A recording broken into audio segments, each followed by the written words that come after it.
Salut à tous, moi c'est Jérémy, Traffic Manager SIM chez Lemon Interactive. Donc Lemon Interactive, c'est l'agence de web marketing située à Lille et Paris.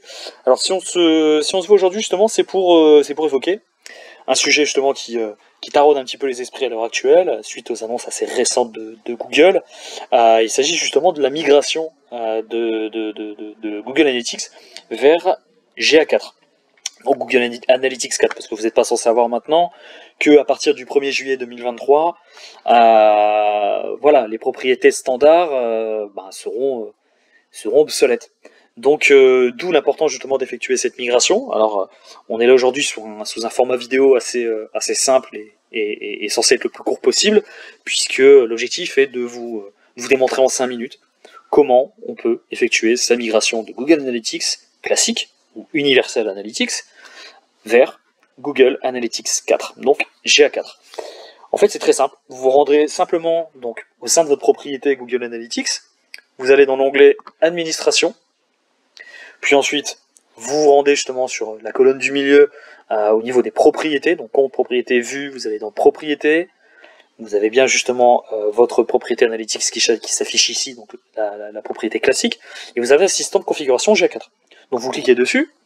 Ensuite là vous voyez propriété non connectée, donc on est sur l'assistant de configuration.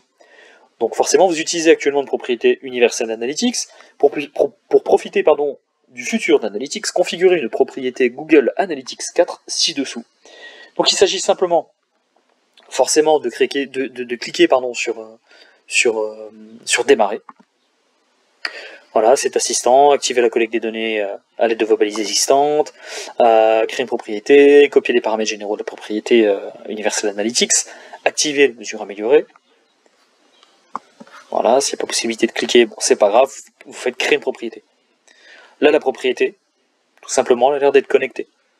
Donc maintenant, une fois que votre propriété elle est connectée, propriété associée, NeoVerda, ID du site GA4, 31 44 77 46 1.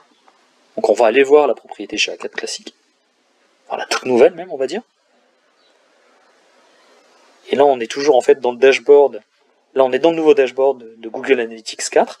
Et à partir maintenant de cette nouvelle interface qu'on a ici, vous voyez bien que les rapports sur la colonne de gauche sont complètement différents, l'interface est complètement différente. Là, vous avez la possibilité de personnaliser l'ensemble justement des métriques ou des graphiques qui sont à votre disposition. Vous avez un ensemble aussi de catégories qui ont changé. On peut voir ici voilà, temps réel, donc ça c'est on va dire c'est le rapport classique en temps réel. Vous avez l'acquisition, et ensuite dans le cycle de vie, acquisition, synthèse des acquisitions, acquisition utilisateur, trafic. Engagement, vue d'ensemble de l'engagement, événements, conversion, etc. Monétisation, voilà, monétisation, vue d'ensemble, achat d'e-commerce, achat via une application, annonce d'éditeur, et ensuite vous avez le dernier onglet fidélisation. Suite à ça, vous avez également un onglet utilisateur qui comprend les données démographiques et aussi les technologies. Après derrière, si vous voulez encore aller plus loin, je vous invite à explorer justement les différents, l'exploration, les différentes explorations, formats libres, les insights que vous voulez obtenir. Vous avez aussi l'opportunité de pouvoir la personnaliser, pouvoir l'exploration du chemin, exploration de l'entonnoir. Ensuite voilà, il faut vraiment aller dans le détail, mais concrètement au niveau de la migration, je le fais de manière relativement simple. Après, bien évidemment, nous ce qu'on vous invite à faire, c'est forcément de coupler votre propriété Google Analytics. Vous voyez, elle existe. De la coupler si possible avec Tag Manager. Donc en fait tout simplement dans votre propriété de Tag Manager, il vous suffit donc de créer justement une balise et puis bien évidemment cette balise reliée à un déclencheur Analytics 4. Voilà, bon, ce sera tout pour moi en tout cas pour cette petite session de comment migrer sur GA4 avec Google Analytics. Voilà, je vous dis à bientôt pour une nouvelle vidéo.